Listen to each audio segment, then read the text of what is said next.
जालना शहरातील मुख्य असलेल्या सीना आणि कुंडलिका नदीमध्ये झालेले बेकायदेशीररित्या अतिक्रमण काढण्यात यावे आणि या दोन्ही नदीच्या संरक्षणार्थ महाजन ट्रस्ट सेवाभावी संस्थेच्या वतीनं काही सामाजिक संघटनेच्या पदाधिकाऱ्यांनी सामूहिक उपोषण सुरू केलंय।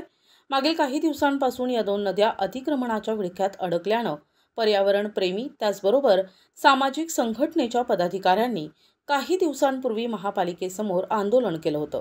त्याचबरोबर जिल्हाधिकाऱ्यांनाही निवेदन देऊन हे अतिक्रमण काढण्याची मागणी केली होती। मात्र ही मागणी पूर्ण होत नसल्यानं शेवटी सर्वांनी एकत्र उपोषण करण्याचा आक्रमक पवित्रा घेतलाय। खासदार कल्याण काळे यांनी देखील उपोषणस्थळी भेट देऊन त्यांच्या मागण्यांना पाठिंबा दर्शविला। दरम्यान यावेळी महापालिका आयुक्त संतोष खांडेकर आणि अतिरिक्त आयुक्त यांनी उपोषणस्थळी भेट देऊन सीना आणि कुंडलिका नद्या अतिक्रमण मुक्त करण्याचं आश्वासन दिलं। यावेळी हे उपोषण मागे घेणार असल्याचं या पदाधिकाऱ्यांनी सांगितलंय। तुम्ही कुंडलिका आणि सीना नदीच्या संरक्षणार्थ उपोषणाला बसलेला आहात, काय मागणी तुमची? हम लोग 4 महीने से कलेक्टर सर को और सीओ सर को लेटर दिए थे कि ये जो अतिक्रमण है कुंडलिका सीना पे उसको हटाओ, और कोई भी उनकी तरफ से हमको वो नहीं मिला कि ये होना चाहिए। और हर जगह पे जालना के हर एक गाँव जो अपना कॉर्नर है वहाँ पे हमने प्रदर्शन भी किया, और तो भी उनकी तरफ से कोई भी वो हमको सपोर्ट नहीं मिला कि हम लोग ये करें। इसके लिए हम लोग ने 24 घंटे का उपोषण रखा था उनको बताने के लिए कि तुरंत ही जो अतिक्रमण है, जो कुंडलिका और सीना नदी पे जो अतिक्रमण है उसको हटाओ। इसके लिए 24 घंटे का उपोषण किया था। आयुक्तांनी तुमची आताच भेट घेतलेली आहे, काय तुमची त्यांच्यासोबत चर्चा झाली? उन्होंने हमें आश्वासन दिया है कल से ही सोमवार से ही वो काम शुरू कर देंगे। जो हमारा अतिक्रमण का जो विषय है वो जो पहला उधर से टप्पा चालू करेंगे और पीछे आगे हो जो कुंडलिका सीना में जो पीछे का पूरा टप्पा है वो भी क्लीन कर देंगे वहाँ पे। मग तुम्ही आज उपोषण मागे घेणार?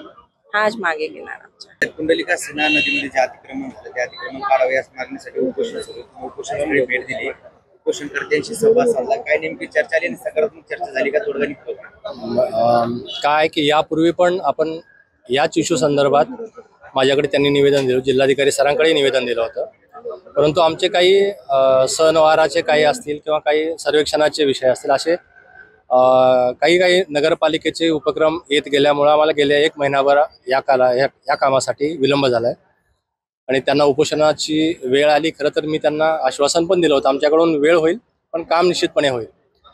परंतु आता उपोषणाच्या ठिकाणी मी आल्यानंतर मी त्यांना स्पष्टपणे सांगितलं की 2-3 दिवसामध्ये उद्या शक्य झालं तर उद्याच आम्ही ते अतिक्रमण काढून घेतोय आणि त्या ठिकाणी जो इल्लीगली रस्ता नदीमध्ये केला आहे तो रस्ता त्याचं पूर्ण मटेरियल त्या ठिकाणावरून आपण शिफ्ट करतोय की ज्याच्यामुळे नदी पात्रात पावसाळ्यामध्ये येणारा जो प्रवाह आहे त्याला कोणत्याही स्वरूपाचा अडथळा होणार नाही, जो नैसर्गिक पद्धतीने वाहून जाईल आणि पूर परिस्थितीसारखी परिस्थिती निर्माण होणार नाही।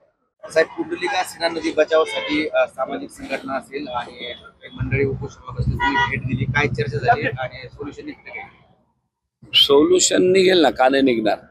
सर्वप्रथम मी आपल्या जे सामाजिक संघटनेचे प्रमुख पदाधिकारी आणि कार्यकर्ते उपोषणाला बसले त्यांना लोकप्रतिनिधी या नात्याने पहिल्यांदा धन्यवाद देईल की आपल्या गावच्या नदीची आणि आपल्या गावच्या नागरिकांची सुरक्षा भविष्यात सांभाळली जावी याकरता प्रशासनाला आणि लोकप्रतिनिधीला जाग आणण्याकरता म्हणून त्यांनी जे उपोषणाचं अस्त्र अवलंबलं त्याबद्दल मी त्यांना धन्यवादही देईल आणि विनंतीही करेल की प्रशासनाला सहकार्य करावं की जेणेकरून तुमचा हेतू त्याच्या पाठीमागचा अतिशय चांगला आहे आणि त्या माध्यमातून आज त्यांना मी भेट द्यायला आलो आणि माझा या उपोषणाला पूर्णपणे पाठिंबाही आहे की जालना शहराच्या विकासामध्ये सीना नदी आणि कुंडलिका नदी या 2 नद्याचं अतिक्रमण निश्चितपणाने निघालं पाहिजे आणि ते अतिक्रमण काढल्यानंतर या शहराला